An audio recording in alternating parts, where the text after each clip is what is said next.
Valentine's day, এই data মূলত প্রাচীন রোম এটা উৎসব। প্রাচীনকাল থেকে এটা লুপারকালিয়া একটা সংস্কৃতি। এর অর্থ হলো প্রকৃতি পূজারী। প্রকৃতি পূজারী, একে সংস্কৃত ভাষায় প্যাগান বলে। প্যাগান কি বলে? প্যাগান সংস্কৃতি থেকে ভ্যালেন্টাইন্স ডে এসছে। এর মূল উৎস হলো একজন পুরোহিত ছিল। এই পুরোহিতের একটা গির্জা ছিল। এই গির্জায় অবৈধভাবে যুগলকে, প্রেমিক প্রেমিকাকে আশ্রয় দেওয়া হতো। তাদের মেলামেশার জন্যে, তাদের চরিত্র নষ্ট করার জন্যে, তাদের খায়েশ মিটানোর জন্যে এই প্যাগান এই গির্জায় তাদেরকে আশ্রয় প্রদান করতেন, তাদেরকে জায়গা করে দিতেন। বুঝতে পারছেন? যখন ওই দেশের রাষ্ট্রপতি বা কিংবা প্রধানমন্ত্রী জানতে পারলেন যে একজন পুরোহিত তার গির্জার মধ্যে অবৈধ প্রেমিক প্রেমিকাকে আশ্রয় দেয়, তাদেরকে চরিত্র হননের জন্য, তাদের খায়েশ মিটানোর জন্য, তাদের অবৈধভাবে মেলামেশা করার জন্যে, যখন এটা ব্যাপকভাবে ছড়িয়ে পড়ল, তখন রাষ্ট্রীয়ভাবে তাকে প্রতিহত করা হয়েছে, তাকে জেল হাজতে পাঠানো হয়েছে। দীর্ঘ বছর পর্যন্ত তাকে জেলে পুরে রাখা হয়েছে। তিনি ভুল স্বীকার করতে রাজি নন। তার দৃষ্টিতে তিনি সওয়াবের কাজ করেছেন, ভালো কাজ করেছেন। নাউজুবিল্লাহ বলবেন না? কি করছেন? যুবক যুবতী প্রেমিক প্রেমিকাদেরকে তিনি জায়গা করে দিয়েছেন, তাদেরকে সম্পর্ক আরও দৃঢ় করার জন্যে তাদেরকে সুযোগ করে দিয়েছেন। তিনি যখন ভুল স্বীকার করবেন না, তাদেরকে এই 1000 বছর আগে 14ই ফেব্রুয়ারি তাকে কি করা হয়েছে? ফাঁসির কাস্টে ঝুলানো হয়েছে।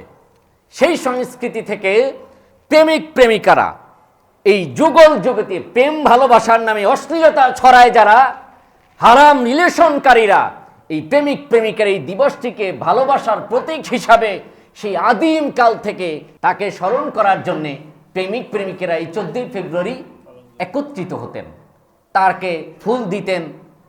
আবার এই প্রেমিক প্রেমিকারা যেহেতু তাদের গডফাদার নাই, তাদেরকে অন্যায় অপরাধ করার সুযোগ এখন আর হচ্ছে না। কোনোখানে আবাসিক হোটেল নাই, কোনো পার্ক নাই, কোনো রিসোর্ট নাই, এখানে তো যেতে পারছে না। যার যিনি সুযোগ করে দিয়েছেন তাকে তো ফাঁসিতে ঝুলানো হয়েছে। তিনি হলেন ওনাদের গডফাদার। এই গডফাদারকে খুশি করার জন্যে, তাকে স্মরণ করার জন্যে তারা ভ্যালেন্টাইন্স ডে করেছে। 14ই ফেব্রুয়ারি থেকে স্মরণ করতেন, ফুল দিত। প্রেমিক প্রেমিকারা যে সেখানে তার গডফাদারের জন্য কান্নাকাটি করত। বুঝতে পারছেন? বুঝেন নাই মনে? বুঝছেন? এই হলো ভ্যালেন্টাইন্স ডে। যখন খ্রিস্টান অর্থাৎ খ্রিস্টীয় শাসন যখন প্রতিষ্ঠিত হলো, তারা চাইলেন যে এই অপরাধটা, এই অন্যায়টা যেন ব্যাপকভাবে প্রচলন করা যায় এবং খ্রিস্টীয় সংস্কৃতির সাথে তারা যেন মিলিয়ে আসতে পারে। এর জন্য তারা এই সংস্কৃতিটাকে খ্রিস্টীয় সংস্কৃতি হিসাবে প্রচার করতে থাকলেন। এখন মূলত এই ভ্যালেন্টাইনদের মাধ্যমে অনৈতিক সম্পর্ককে প্রমোট করা হয়, ঠিক কিনা বলেন? এবং অশ্লীল কর্মকাণ্ড, পাপাচার, মেলামেশা, এটাকে প্রমোট করা হয় এই সংস্কৃতির মাধ্যমে। সুতরাং এই সংস্কৃতিটা আসছে হারাম থেকে। কি থেকে? হারাম থেকে আসছে, ইহুদি খ্রিস্টান থেকে আসছে। এটা মুসলমানদের কোনো সংস্কৃতি না, এটা নষ্ট সংস্কৃতি, এটা ডাস্টবিনের সংস্কৃতি, এটা হারাম রিলেশনের সংস্কৃতি। ইসলামের সাথে কোনো সংস্কৃতির সম্পর্ক নাই। মান তাশাব্বাহা বিকওমিন ফাহুয়া মিনহুম। যে জাতি যার সাথে অনুসরণ করবে সে কিয়ামতে তার সাথেই একত্রিত হবে। এর জন্য অভিভাবক যারা আছেন তাদেরকে সতর্ক হতে হবে। আপনার আজকে থেকে সতর্ক জীবন যাপন করবেন। 14ই ফেব্রুয়ারি আপনার সন্তান কোথায় যায়, আপনার মেয়েটি কোন বান্ধবীর অজুহাত দিয়ে কোথায় গমন করে, আপনার ছেলে প্রাইভেট অথবা কোনো শপিংয়ের অথবা কোনো বন্ধু বান্ধবের কোনো বনভোজনের অথবা কোনো ট্যুরের কথা বলে আপনার সন্তান কোথায় অবগাহন করে, কোন পার্কে যায়, কার সাথে মেশে, এটা আপনার দৃষ্টিগোচর হওয়া, আপনার খোঁজ খবর নেওয়া, এটা আপনার ইমানি দায়িত্ব। ঠিক কিনা বলেন? কথা বলেন, ঠিক কিনা? আল্লাহ তাবারক ওয়া তাআলা আমাদের যুব সমাজকে হেফাজত করবো, আল্লাহুম্মা আমিন। বিশেষ করে এই 14ই ফেব্রুয়ারি, আলহামদুলিল্লাহ, এই দিনটাই হলো 14ই ফেব্রুয়ারি দিবাগত রাত হলো শবে বরাতের রাত, আলহামদুলিল্লাহ বলেন। এর জন্য আপনারা আরও বেশি সজাগ থাকবেন। শবে বরাত আল্লাহ তাবারক ওয়া তাআলার তরফ থেকে বিশেষ মহিমান্বিত রাত। এই রাত আল্লাহ তাবারক ওয়া তাআলা উম্মতে মুহাম্মাদিরকে ফিহা ইউফরাকু কুল্লু আমরিন হাকিম, এক বছর যত মানুষ জন্মগ্রহণ করবেন, মারা যাবেন, হজ করবেন, তাদের সিদ্ধান্ত আল্লাহ তাবারক ওয়া তাআলা এই রাতে নিয়ে থাকেন। কি করেন? এই রাতে নিয়ে। ওই সাল্লিমু ইলা আরবাবুহা, হযরত আব্বাস রাদিয়াল্লাহু তাআলা বলছেন, শবে বরাতের রজনীতে আল্লাহ তাবারক ওয়া তাআলা সিদ্ধান্ত নেন, ওই সাল্লিমুহা ইলা আরবাবুহা ফি লাইলাতুল কদর, লাইলাতুল কদরের সকল সিদ্ধান্তগুলো আল্লাহ তাবারক ওয়া তাআলা দায়িত্বশীল ফেরেশতার কাছে হস্তান্তর করেন। সুবহানাল্লাহ বলবেন না? ইবলিস শয়তান সব সময় চায় যে মানুষদেরকে পথভ্রষ্ট করতে, বিশেষ করে যুবকদেরকে পথভ্রষ্ট করতে।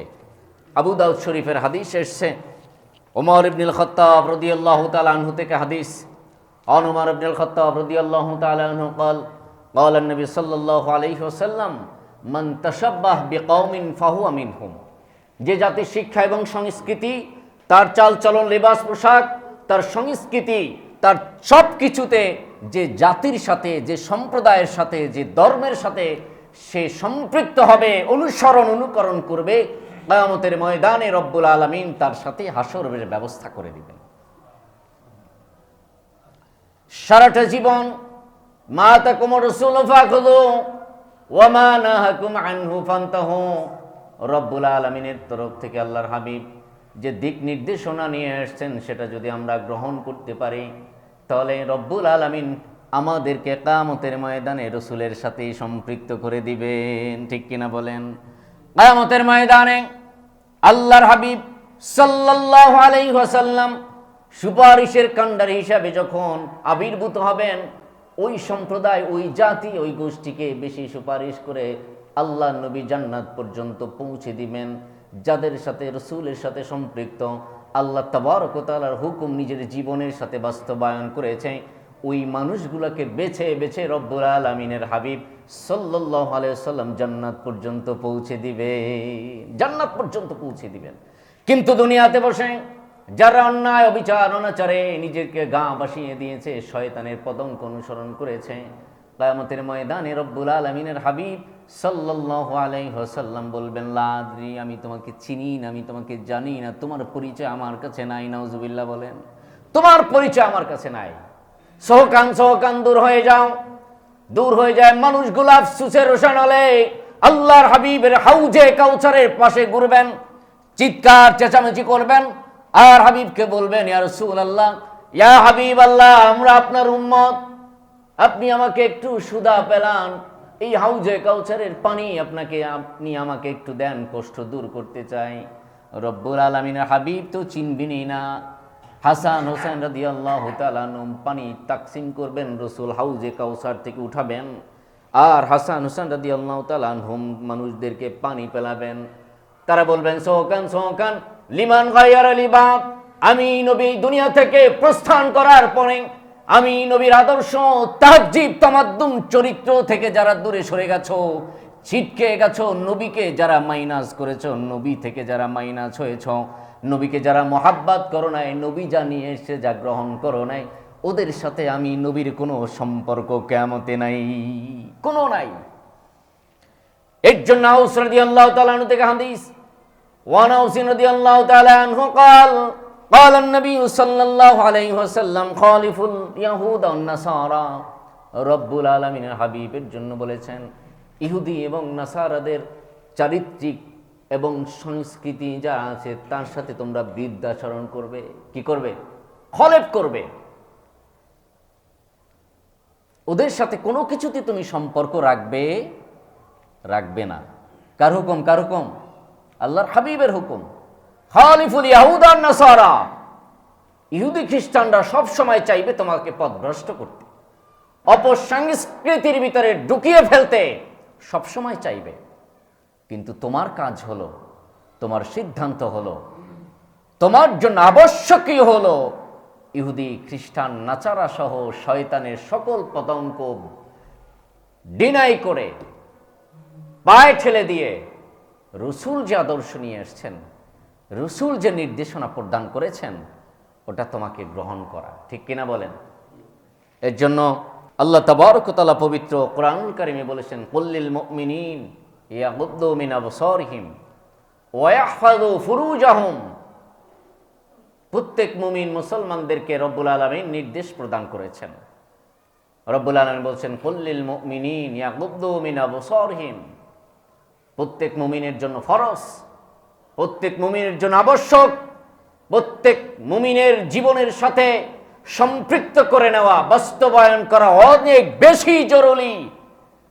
আল্লাহ তাবারক ওয়া তাআলা বলছেন, নবী আপনি উম্মতদেরকে বলেন, কুল্লিল মুমিনিন, যারা মুমিন মুসলমান দাবি করে তাদের জন্য আবশ্যক হলো ইয়াগুদ্দু মিন আবসারিহিম,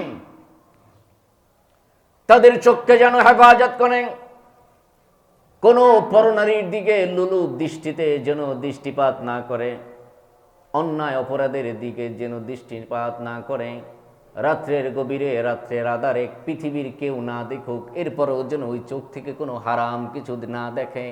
হুকুম কার বলেন? হুকুম কার?